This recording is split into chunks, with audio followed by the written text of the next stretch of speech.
Good morning, Phoenix Bonsai. It's Saturday morning, the weekend that we would typically normally or we're scheduled to have our tree show, but under the current conditions we had to postpone it, and we don't have a lot of activities with the club, so we thought it would be a nice idea for members to send pictures in and videos of their garden and maybe some of their techniques or anything that they would think would help other members or just entertain some of the other members during the doldrums. You can send them to Eric, and Eric will post it, I think, on our website or on a YouTube. I'm not quite sure. But anyway, here's my contribution, and hopefully it'll break the ice to get you guys motivated to send in your pictures or videos.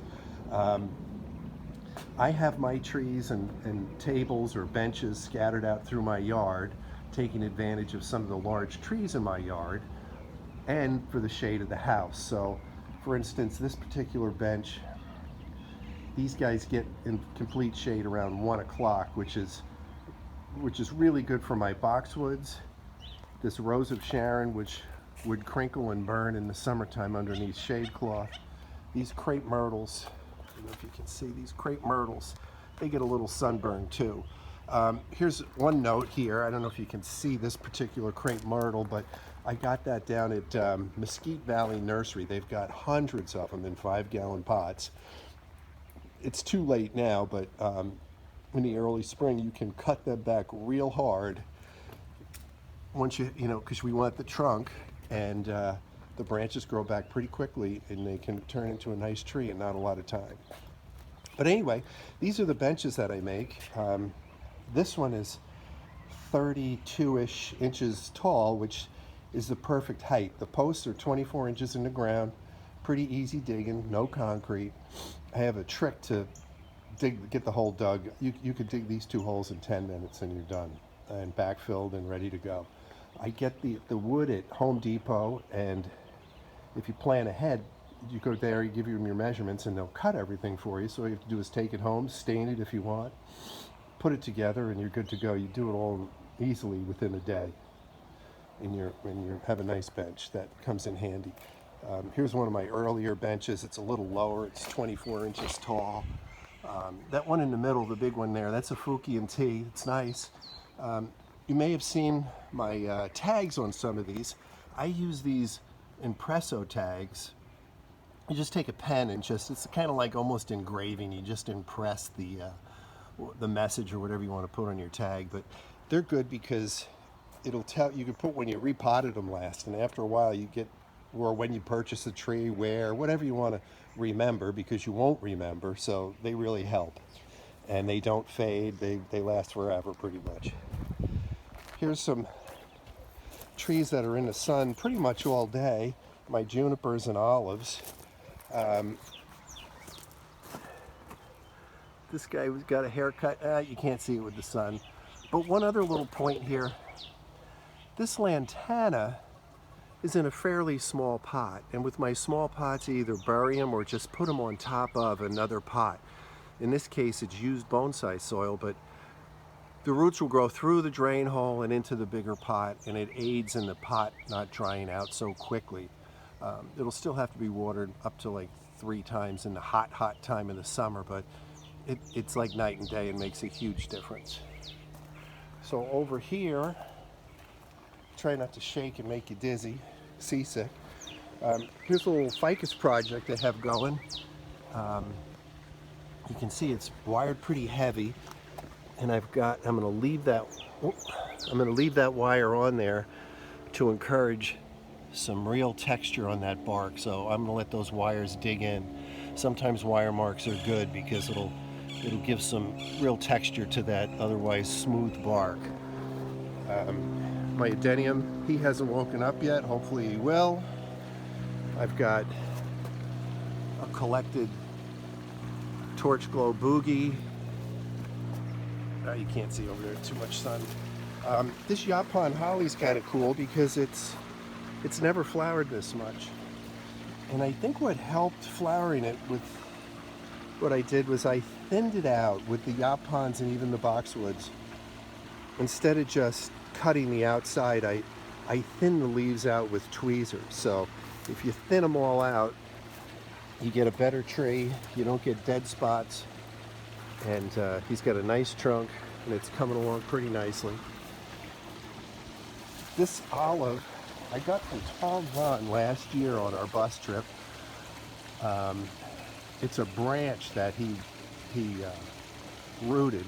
It's going to be a semi-cascade. I'm just letting it go wild. There's a lot of wire on there, but I'm just letting it grow. But I wanted you to see this other option for stands. It's a cinder block pedestal kind of a deal. Ray gave me those cinder blocks, and they can hold a lot of weight, and maybe that's something you may be interested in. I would think maybe you could even paint them, maybe black or whatever you like. Got my bumper crop of irises going. Here's another bench. By 3 o'clock, this is in the shade from this big Texas ebony here. Well, I've got like 3 Texas ebonies here. This one's kind of cool. He's in training. This is a Texas ebony. It looks horrible because we're coming out of the winter, but the trunk is very cool. I've not seen anything like that on a Texas ebony, so that's going to look nice in a semi-cascade pot. It's got to be pulled up a little higher and bent down, pointed down a little bit more in the next repot. But that's my portion there. Here's my mad scientist experiment department, collected weird stuff. Hopefully they'll all survive and do well. As we come over here, I can't pause this and restart. It won't do it continuously. This is a nice little Portulacaria. He lives out in the full sun right now, but when it gets hot and sunny, I'll move him underneath the shade. It gets a little too bright and the leaves start to get pale. And last but not least, I have my little shade house over here. This is a little different. I've got the cinder block deal with the planks that I got at Home Depot. It's all that supposedly pressure treated, insecticide treated, whatever, to keep the bugs from eating it. But I leave my shade up all year round. I don't take it down in the wintertime. They do fine. Everything under here is kind of growing crazy. That's a silverberry. It's hard to see, I know, but he's really overgrown. He needed to do that. That's something that I'm just letting it grow wild this year, and then I'll cut it back and rewire.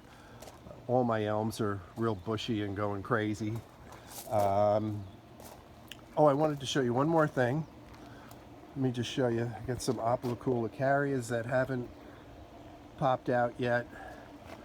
I use reverse osmosis water for my trees, and it feeds into this barrel. You can see the float, see how it's running. It's kind of a slow process, but in a couple hours it'll come up. And this is the unit itself. I get that at Spectracide. They're in Tempe. My water is so horrible that the trees really thrive. I do water by hand. There's my watering cans. I've probably got, I've got quite a few trees, but I can water everything in about 10 minutes and see everything. And I like the hand watering because sometimes things don't need to be watered every day, and it just works for me. I know a lot of people use the automatic drippers, which is good for them.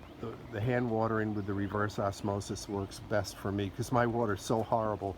If I used my Scottsdale water, I get water marks all over my leaves. The salts wick up the trunks. It looks terrible. But anyway, this is it. Hope this wasn't too long. Hope you're all well. Thank you for watching. God bless you and yours, and God bless America. Thank you very much. Bye.